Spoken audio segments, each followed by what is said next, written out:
Los duendes de la sierra.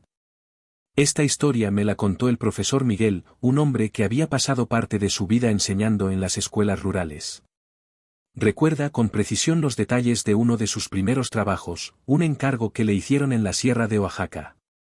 Esto lo marcó de una manera diferente, y ciertamente, nunca lo olvidó.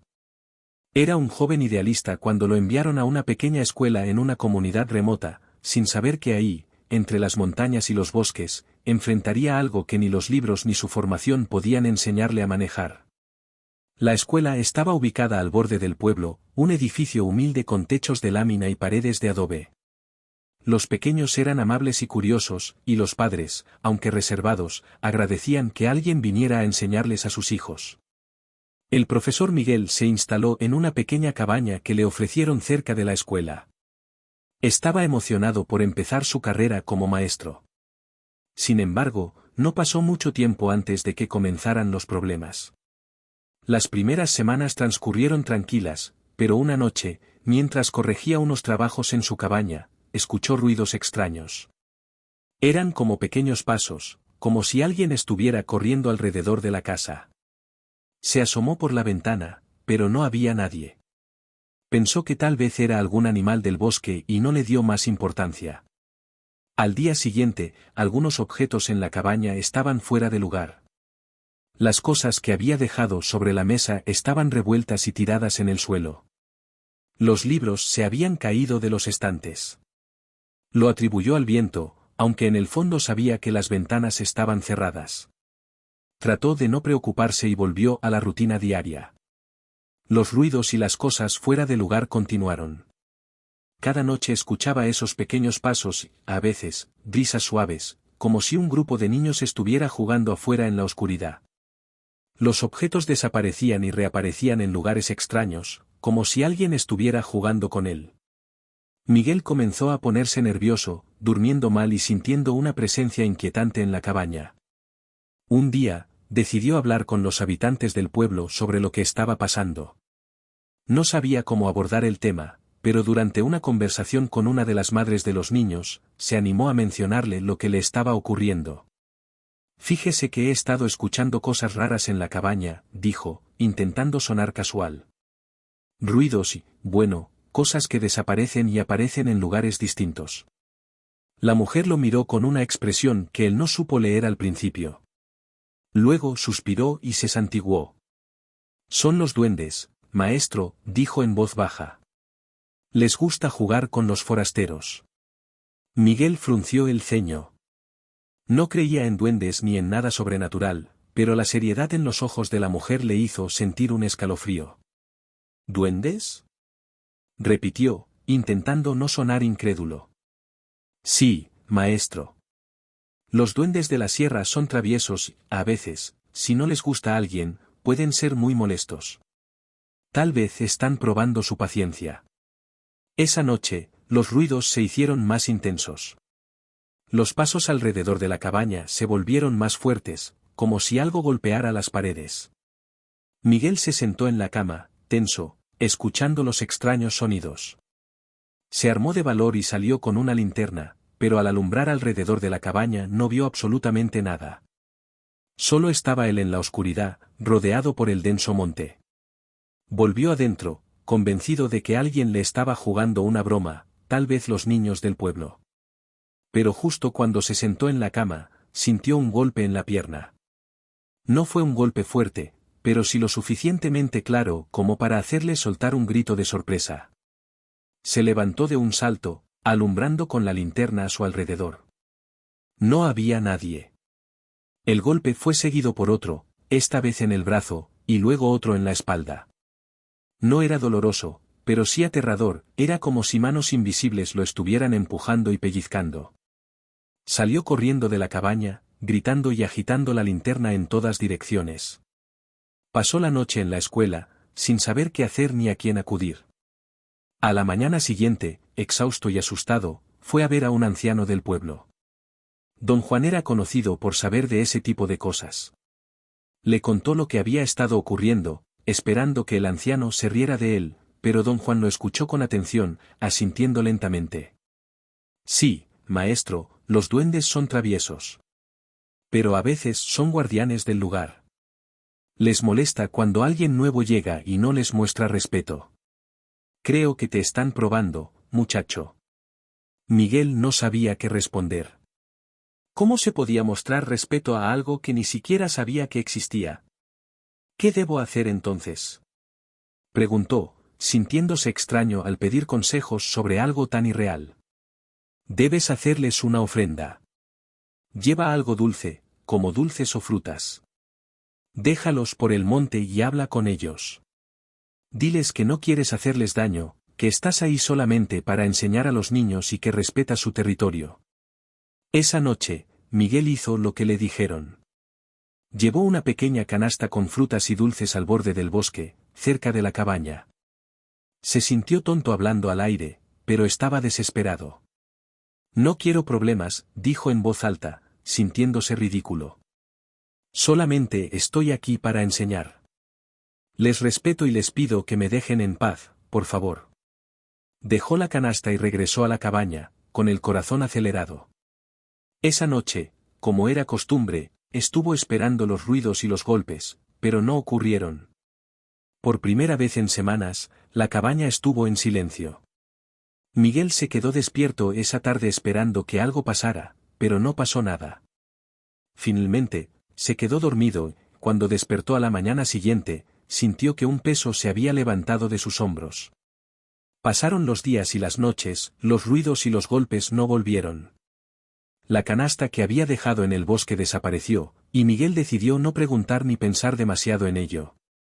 Los habitantes del pueblo lo miraban con una especie de respeto después de eso, como si hubieran sabido lo que estaba ocurriendo y estuvieran contentos de que lo hubieran resuelto de la manera correcta. Miguel nunca volvió a hablar de lo que ocurrió en la sierra. No le contó a nadie fuera del pueblo, temiendo que lo tomaran como un loco supersticioso, pero vaya que aprendió a respetar lo que no entendía y a aceptar que, en aquellos bosques y montes, hay cosas que existen fuera de su comprensión.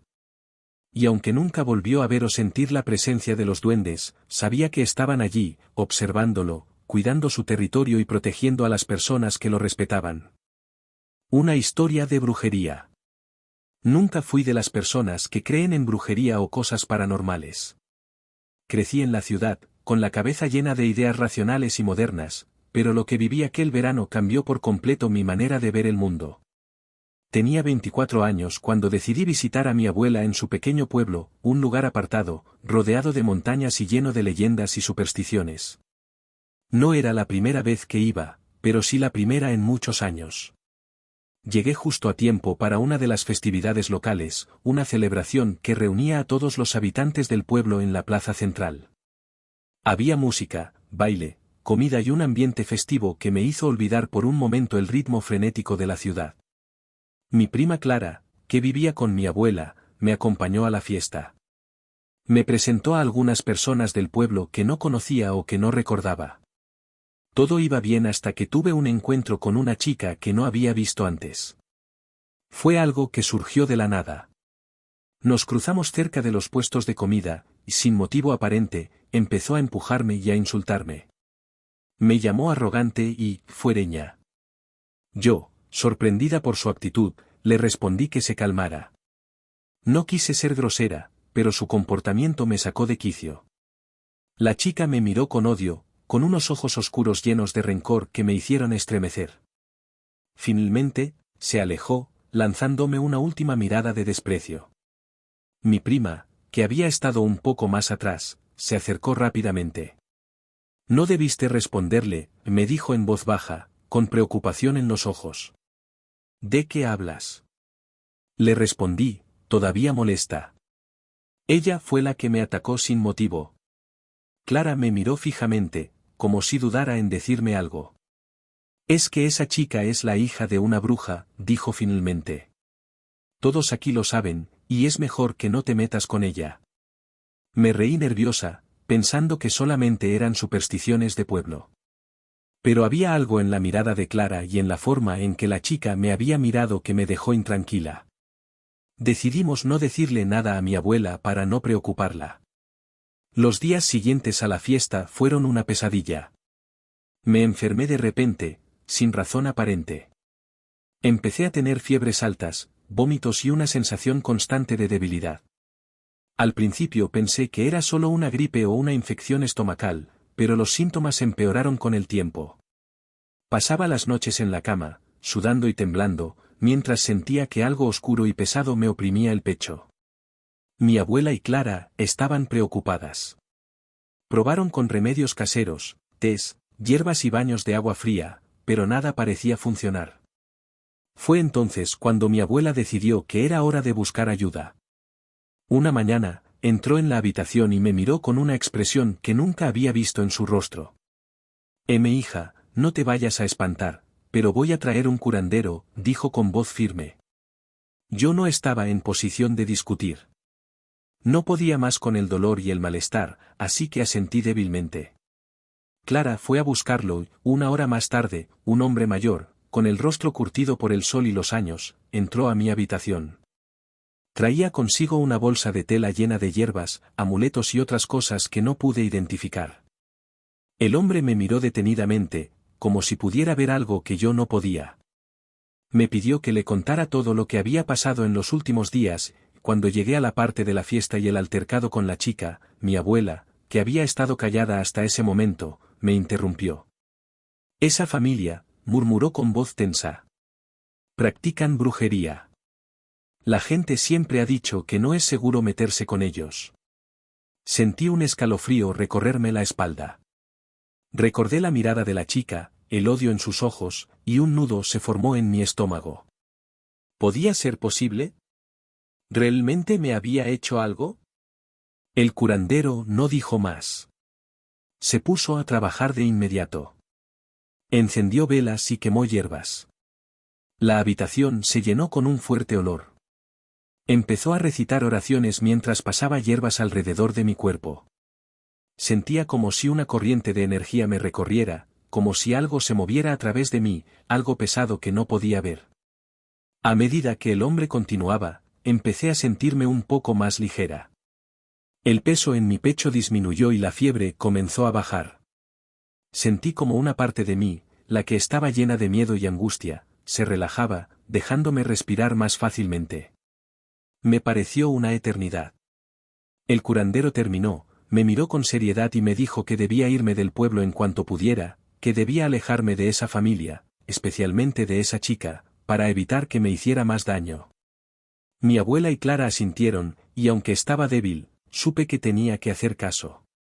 Esa misma tarde, cuando pude levantarme de la cama, empecé a hacer mis maletas. Me sentí agotada, pero al mismo tiempo aliviada, como si una sombra se hubiera despegado de mí. Al día siguiente, me despedí de mi abuela y de Clara, prometiéndoles que volvería pronto, aunque en el fondo sabía que tardaría mucho tiempo en regresar. Mientras el autobús se alejaba del pueblo, no pude evitar pensar en esa chica y en la forma en que me había mirado con tanto odio. No sabía qué le había hecho para merecer aquello, pero entendí que, a veces, la envidia y el rencor pueden llevar a la gente a hacer cosas inimaginables. También entendí que hay cosas en este mundo que no podemos explicar, fuerzas oscuras que nos rodean y que pueden afectarnos. Desde entonces, he tratado de evitar cruzarme con personas que me transmitan esa energía negativa. No sé si fue brujería o si realmente me hicieron un mal de ojo, pero sé que lo que viví fue real. Por muy modernos y racionales que creamos ser, hay cosas en este mundo que se escapan de toda comprensión, cosas con las cuales es mejor no meternos. Autobús fantasma. Llevo 20 años manejando para la línea TN y he visto de todo en la carretera, accidentes, animales cruzando en medio de la noche, hasta autos que salen de la nada a toda velocidad. Pero lo que me pasó en esa ruta de Monterrey a Caliana es algo que no puedo olvidar. Créanme que he tratado de evitar hablar sobre ello. Es una historia que pocas personas conocen, porque no quiero que me tomen por loco, pero tal vez, después de todo este tiempo, sea hora de contarla. Esa noche, el clima estaba tranquilo y la carretera despejada. Todo parecía indicar que sería un trayecto sin complicaciones. Mi autobús iba medio lleno, con pasajeros que habían abordado en Monterrey y que, como es común en los viajes nocturnos, se habían quedado dormidos apenas nos pusimos en marcha. El silencio de la cabina solo era interrumpido por el leve ronroneo del motor y la estática de la radio, que mantenía encendida para no sentirme tan solo. Todo iba bien hasta que, a mitad del camino, me topé con algo que no tenía sentido. Frente a mí, a lo lejos, apareció un autobús de otra línea. No era raro encontrar otros vehículos en la carretera, pero lo que me sorprendió fue que se trataba de un autobús de segunda clase. Nunca había visto uno en esa ruta, mucho menos, a esas horas. Me acerqué, algo curioso, para saber de qué línea era, pero la neblina y la oscuridad me impidieron distinguir bien el nombre o logotipo. Intenté rebasarlo, ya que iba más lento de lo que yo quería mantener, pero, cuando lo intenté, el autobús aceleró de repente. Parecía como si el conductor no quisiera que lo rebasara. Intenté de nuevo, y esta vez se puso más agresivo, moviéndose hasta el centro del camino y obligándome a frenar para evitar un choque. Me sorprendió su comportamiento. ¿Qué clase de conductor haría algo así? Me mantuve detrás de él, esperando una oportunidad para rebasarlo de forma segura, pero entonces comenzó a hacer algo que me puso los pelos de punta. Cada cierto tiempo frenaba de golpe, como si quisiera que yo lo alcanzara y chocara contra él. Era como si estuviera jugando conmigo, como si disfrutara viéndome luchar por mantener el control de la unidad. Podía sentir cómo la adrenalina me recorría el cuerpo. Mi mente iba a 1000 por hora, tratando de entender qué demonios estaba pasando. En una de las curvas, el autobús aceleró y desapareció de mi vista. Fue tan rápido que no tuve tiempo de reaccionar. Me quedé unos segundos en la curva, esperando verlo salir del otro lado, pero no había nada. Era como si se lo hubiera tragado la tierra. Aceleré un poco, intentando alcanzarlo o al menos verlo de nuevo, pero nada. La carretera estaba vacía frente a mí. Sentí un escalofrío recorrerme la espalda. Sabía que algo no estaba bien, no era para nada normal lo que acababa de pasar. Continué conduciendo, pero la sensación de inquietud no me dejaba. Fue entonces cuando lo escuché, un ruido fuerte, aterrador, como si algo grande hubiera chocado con fuerza. Frené instintivamente, y en ese instante, los gritos comenzaron. Eran gritos humanos, llantos, como si estuviera escuchando a gente sufriendo, a personas en pánico. Junto con los gritos, el sonido de metal retorciéndose, vidrios rompiéndose y lo que parecían ser explosiones. Mis pasajeros comenzaron a despertar, alarmados por el ruido. Algunos preguntaron qué estaba pasando, y otros miraron a su alrededor, confundidos. Yo no sabía qué decir. Sentía el sudor frío bajando por mi espalda, y las manos me temblaban sobre el volante.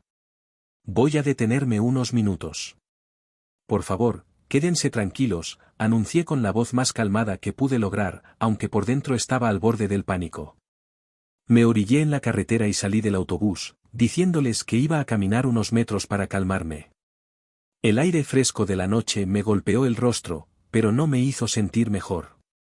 Todo seguía ahí, en mi cabeza, el sonido del choque, los gritos, el llanto.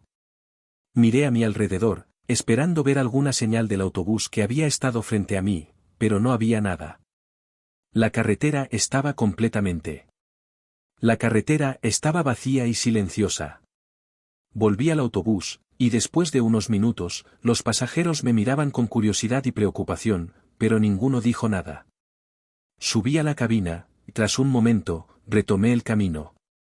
El resto del viaje fue tranquilo, aunque la sensación de extrañeza y terror no me abandonó en ningún momento. Llegué a Galana y dejé a los pasajeros, cada uno por su camino. Un viaje más, como si nada hubiera pasado.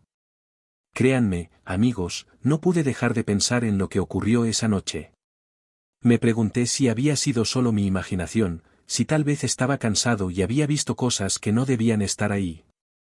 Pero los sonidos, los gritos, esos los escuché perfectamente, y no era algo que pudiera haber imaginado únicamente. Al día siguiente, pregunté a otros conductores si habían visto el autobús de segunda clase en la ruta esa noche, pero nadie sabía de lo que estaba hablando. Ninguno de mis compañeros reportó haber visto algo extraño. Intenté investigar un poco más, pero no encontré nada que explicara lo que había visto. Ni siquiera había reportes de accidentes en la zona por la que había pasado. Con el tiempo, dejé de hablar de ello, no quería que me tomaran por loco.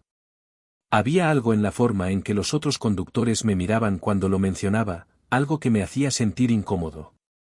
Hay noches en las que aún no sueño, veo ese autobús delante de mí, acelerando y desapareciendo en la oscuridad, seguido de esos sonidos tan horribles. No sé qué fue, sinceramente, un fantasma, una ilusión o tal vez un eco de algún accidente que ocurrió en el pasado. Pero sé que fue real, lo que viví. Desde entonces, cada vez que conduzco por esa ruta, no puedo evitar mirar en el espejo retrovisor, esperando volver a encontrarme con ese maldito autobús.